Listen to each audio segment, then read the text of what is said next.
never look a gift horse in the mouth, because now the gifts come from the other end. Greetings, survivors and friends. SHADOWFRAX here with your latest update, and in what will probably imaginatively be titled the Farming Update. Next month it'll be time for you to roll up your sleeves and get stuck in with some good, honest gardening. In preparation for this, a whole potting shed full of new items are sprouting on the staging branch, and here's a quick look at them. Soon, horses will have finally beaten their chronic constipation issues and will dutifully produce a bounteous harvest of rich, nutrient-imparting dung every 1 to 2 hours. Although I think dung timescale 0.00001 has to be my new favourite admin command. Now, as everyone knows, if horses are fed on a stable diet of pies, then you can usually put their manure straight on the garden. However, as we still don't have those, you'll need to put it in one of these first. Introducing the Composter, which, as you can no doubt tell, is made from wood and tarp.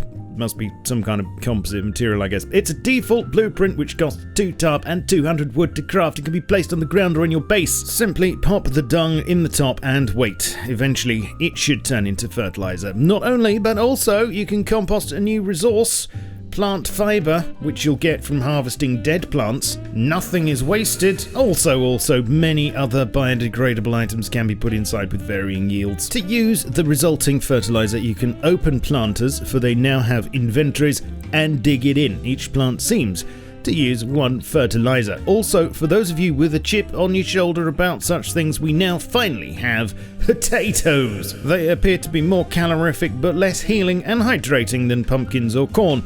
The real question, of course, is when we'll get tier 2 cooking and access to that shepherd's pie recipe. You'll notice now that crops you've planted have a new info panel which tells you all the things you never really knew about your food and couldn't be bothered to ask. This should all be self-explanatory, which lets me off the hook from doing it myself. Just pause and have a look if you want. Something that may not be quite so intuitive is the genetics panel at the top, and this is info you'll need when you're able to clone plants in order to cultivate improved crops.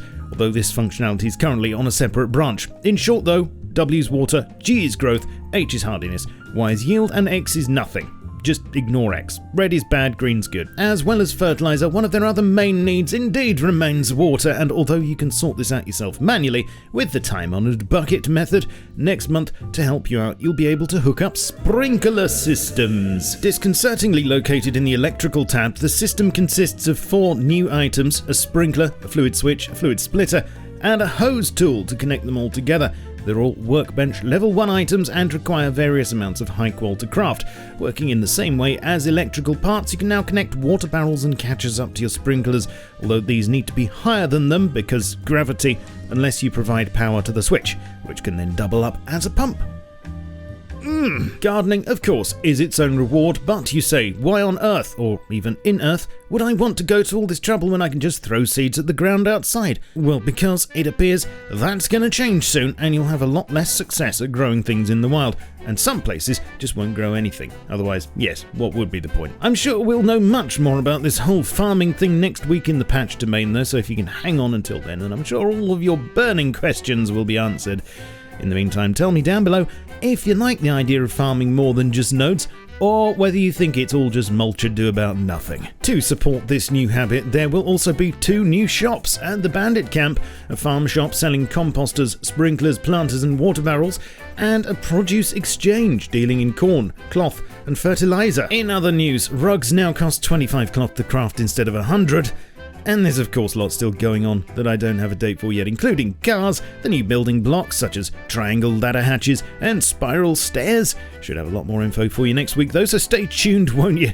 Like, subscribe, ring bell, Twitch, Twitter, Facebook, Discord, etc. Follow me there. All the links down below. Support me on Patreon if you can spare $1 in these difficult times. Please take care of yourselves and others, and I hope you can all stay safe and well. I shall of course catch you all very soon, but in the meantime, keep calm and stay rusty. Cheerio.